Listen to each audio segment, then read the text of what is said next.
আসসালামু আলাইকুম। সবাইকে স্বাগত জানাচ্ছি আমি নাইম ফাথম মুবিন। শুরুতে সংবাদ শিরোনাম।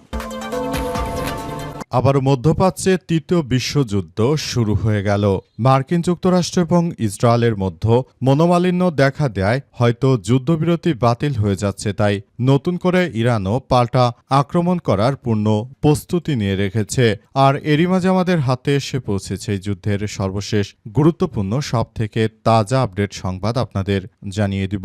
প্রথমেই জানিয়ে দিব যে কারণে ভেস্তে যেতে পারে যুক্তরাষ্ট্র ইরান সমঝোতা। কয়েক সপ্তাহের আলোচনা শেষে যুক্তরাষ্ট্র এবং ইরান একটি প্রাথমিক চুক্তিতে পৌঁছেছে, তবে যুদ্ধের অবসান ঘটানো কতটা জটিল হবে সেই চ্যালেঞ্জগুলোর দিকে এখন দৃষ্টি।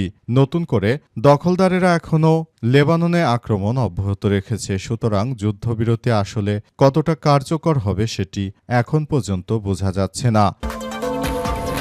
এদিকে লেবাননে বিস্ফোরণে ইসরায়েলি সেনা নিহত। লেবাননের দক্ষিণ অঞ্চলে হিজবুল্লাহর পেতে রাখা বিস্ফোরক ডিভাইস বিস্ফোরণে এক ইসরায়েলি সেনা নিহত হয়েছে, এছাড়াও ৭ জন গুরুতরভাবে আহত হয়েছে। আহতদের মধ্যে রয়েছে ৩৬তম ডিভিশনের কর্নেল পদমর্যাদার একজন কমান্ডার। আর নিহত সেনা সদস্য তিনি ইসরায়েলের সেনাবাহিনীর হেডকোয়ার্টারে কর্মরত ছিলেন।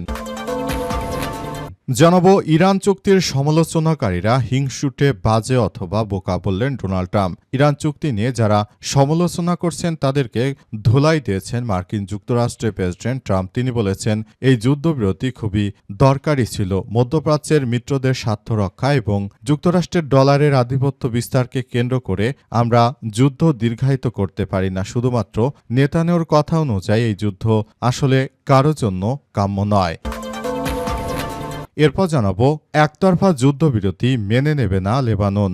দক্ষিণ লেবাননের সহিংসতার মাত্রা বাড়িয়ে দিয়েছে ইসরায়েল। এ কারণে পুরো অঞ্চল এখনও শান্ত হয়নি। হিজবুল্লাহ জানিয়েছে তারা একতরফা এই ধরনের যুদ্ধবিরতি মেনে নেবে না। তারা মার্কিন যুক্তরাষ্ট্র এবং দখলদারদের বিরুদ্ধে পুরোপুরি প্রস্তুতি নিয়েছে, তারাও আক্রমণ অব্যাহত রেখেছে। এবং সর্বশেষ জানাবো ফেঞ্চুগঞ্জে বজ্রপাতে ৩ জেলের মৃত্যু। সিলেটের ফেঞ্চুগঞ্জ উপজেলায় বজ্রপাতে ৩ জন জেলের মৃত্যু হয়েছে। আজ উপজেলার জুড়ি নদীতে এই দুর্ঘটনা ঘটে। নিহতরা হলেন মৌলভীবাজার জেলার রাজনগর উপজেলার উত্তর বিভাগ ইউনিয়নের কামালপুর গ্রামের মৃত রফিক মিয়ার পুত্র সাব্বির মিয়া, জহির আলীর পুত্র হামিদ আলী, জহির আলীর ছেলে কাবিল মিয়া ৪৪। প্রিয় দর্শক, এতক্ষণ শুনছিলেন সংবাদ শিরোনাম, এবারে বিস্তারিত। তবে তার আগে বন্ধুরা অনুরোধ থাকবে এই সংবাদটিতে একটি লাইক দিন। এই চ্যানেলে আপনি নতুন হয়ে থাকলে আমাদের সংবাদটি দেখতে দেখতে চ্যানেলটি সাবস্ক্রাইব করে রাখুন। কমেন্ট করে বন্ধুরা আপনার মূল্যবান মতামত জানিয়ে দিন আপনি বিশ্বের কোন দেশ থেকে বা বাংলাদেশের কোন স্থান থেকে আমাদের সংবাদটি দেখছেন এবং শুনছেন। আর বন্ধুরা, আজকের এই সংবাদ সম্পর্কে আপনার মূল্যবান মতামত কমেন্ট বক্সে কমেন্ট করে জানিয়ে দিন। গাজা যুদ্ধে আপনি যদি নিরীহ ফিলিস্তিনিদের ভালোবেসে থাকেন বন্ধুরা, কমেন্ট বক্সে কমেন্টের মাধ্যমে সেটি পুরো বিশ্ববাসীকে জানিয়ে দিতে পারেন। সংবাদটি আপনার সোশ্যাল মিডিয়া ফেসবুকে শেয়ার করে বন্ধুদের মাঝেও শেয়ার করে দিতে পারেন, যাতে করে তারা আমাদের এই লেটেস্ট আপডেট সংবাদগুলো দেখতে পারে। এবারে বিস্তারিত সংবাদ। অনুরোধ থাকবে বন্ধুরা ভিডিওটি না টেনে আমাদের পুরো ভিডিওটি দেখুন, যাতে করে আমাদের এই গুরুত্বপূর্ণ আপডেট সংবাদটি পুরোপুরি আপনি জানতে পারেন। একতরফা যুদ্ধবিরতি মেনে নেবে না হিজবুল্লাহ। দক্ষিণ লেবাননে সহিংসতার মাত্রা কিছুটা কমলেও পরিস্থিতি পুরোপুরি শান্ত হয়নি। লেবাননের যোদ্ধারা জানিয়েছে তারা কোনো একতরফা যুদ্ধবিরতি মেনে নেবে না। যদি দখলদার ইসরায়েলিরা তারা লেবাননের উপর অব্যাহতভাবে এই বিমান হামলা চালায়, তাহলে লেবাননকে কোনো যদি ছাড় না দেয় জায়নবাদী সন্ত্রাসীরা, তাহলে লেবাননও এই যুদ্ধ আসলে চালিয়ে যাবে বলে লেবাননের পক্ষ থেকে স্পষ্ট ভাষায় বার্তা দিয়ে জানানো হয়েছে। লেবাননের পক্ষ থেকে আরও বলা হয়েছে যে এই ধরনের ঘটনা যদি আসলে যুক্তরাষ্ট্র তারা এটা এভাবে করতে থাকে, তাহলে ভবিষ্যতে আমি বলতে পারি যে লেবাননের যোদ্ধারা তারা মূলত নতুন করে সবকিছু কার্যক্রম চালিয়ে যাবে। লেবাননের যোদ্ধারা তারা মার্কিন যুক্তরাষ্ট্রের এই সন্ত্রাসী কার্যক্রমগুলোকে ধসিয়ে দিতে তারা পুরোপুরি প্রস্তুত বলে উল্লেখ করেছেন লেবাননের যোদ্ধাদের প্রধান নাইম কাসেম। তিনি আরও জানিয়েছেন যে যদি জায়নবাদী সন্ত্রাসীরা মনে করে যে যুদ্ধ তারা শুরু করেছে সেই যুদ্ধ আদতে শেষ হবার নয়, তাহলে তারা বুকার স্বর্গে বাস করছে, কারণ এই যুদ্ধ আমরা যেহেতু শুরু করেছি এই যুদ্ধ আমরা যে কোনো মূল্যে শেষ করতে চাই বলে লেবাননের যোদ্ধারা আরও নিশ্চিত করেছে। তারা আরও জানিয়েছে যে আমরা নতুন করে এই সমস্যাগুলো সারা বিশ্বের বুকে যেন না ছড়িয়ে পড়ে সেজন্য ইতিমধ্যে যুদ্ধবিরতির দিকে অগ্রসর হতে চেয়েছি, কিন্তু জায়নবাদী সন্ত্রাসীরা তারা যদি আমাদের সঙ্গে সন্ত্রাসী কার্যক্রম এভাবে চালিয়ে যায় সেটি আমরা কখনোই আসলে মেনে নেব না।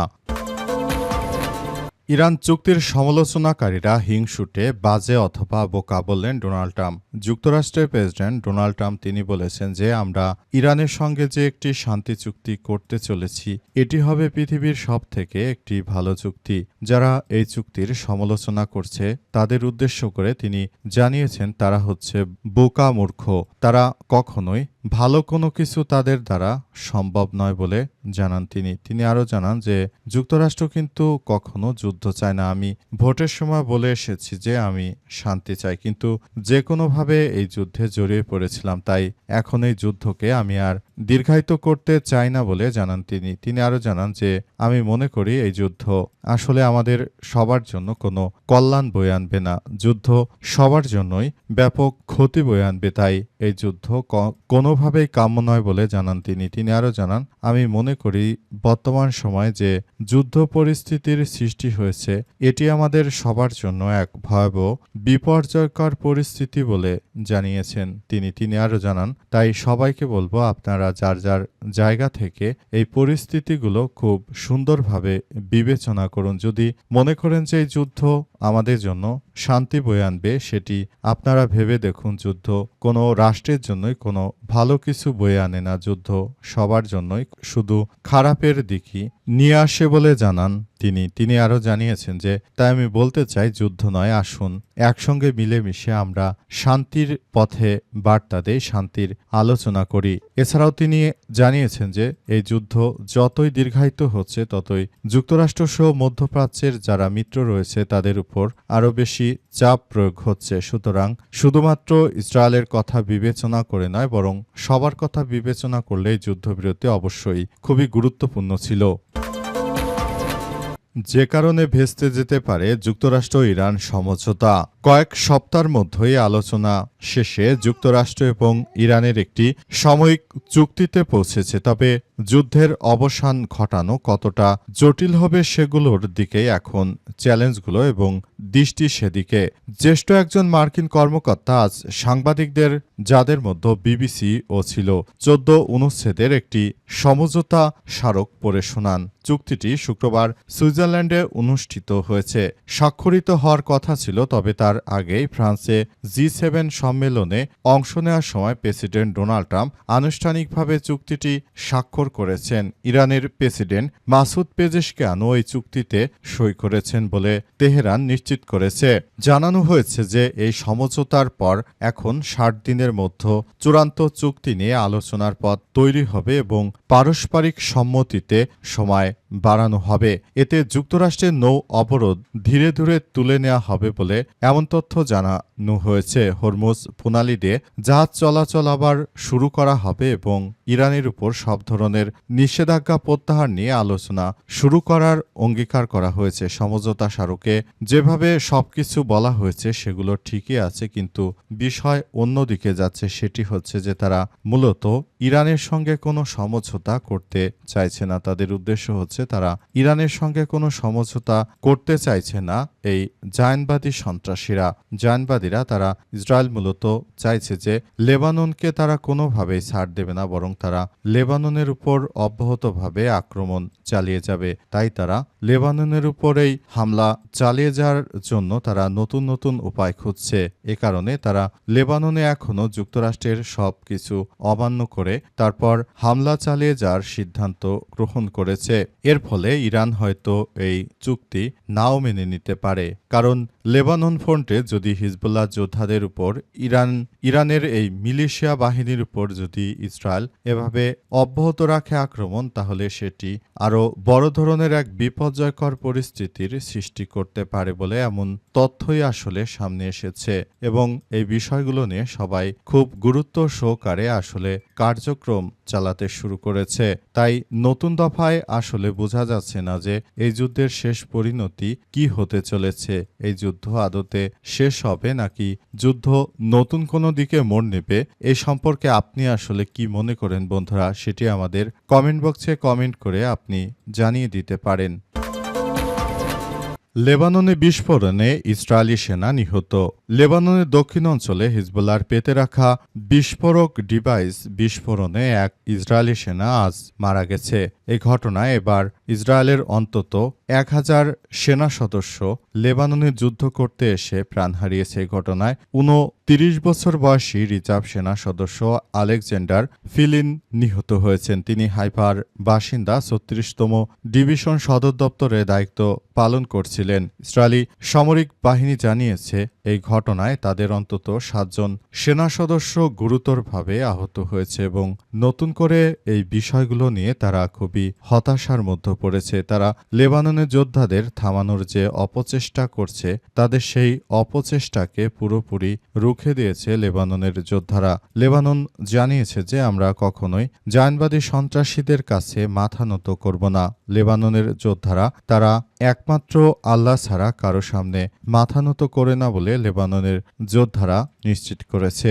তারা আরও জানিয়েছে যে আমরা মার্কিন সন্ত্রাসীদের বলে দিতে চাই যে তোমাদের দিন শেষ হয়ে গেছে। যদি তোমরা আমাদের সঙ্গে এভাবে এই ধরনের সম্পর্ক তোমরা করো, তাহলে ভবিষ্যতে তোমাদের কোনো ছাড় দেয়া হবে না। কারণ লেবানন তারা আসলে এমন কিছু করতে চলেছে, দেখা যাচ্ছে যে পুরো পরিস্থিতি সবকিছু খুব সুন্দরভাবে করা হচ্ছে। লেবাননের যোদ্ধারা তারা আসলে দখলদারদের কোনোভাবেই ছাড় দেবে না বলে নিশ্চিত করা হয়েছে এবং আরও বলা হয়েছে এই ধরনের কার্যক্রমগুলো যদি এভাবে চলতে থাকে তাহলে ভবিষ্যতে আমাদের সবার জন্য এক ভয়াবহ বিপর্যয়কর পরিস্থিতির সৃষ্টি হবে। লেবানন আরও ইসরায়েলকে স্পষ্টভাবে জানিয়ে দিয়েছে যে তোমাদের যুদ্ধ যদি তোমরা না থামাও তাহলে ইরানও তোমাদের উপর আক্রমণ অব্যাহত রাখবে। সুতরাং বিষয়গুলো বিবেচনা করেই তারা একটি ধারাবাহিক কার্যক্রমের দিকে এগিয়ে যাচ্ছে।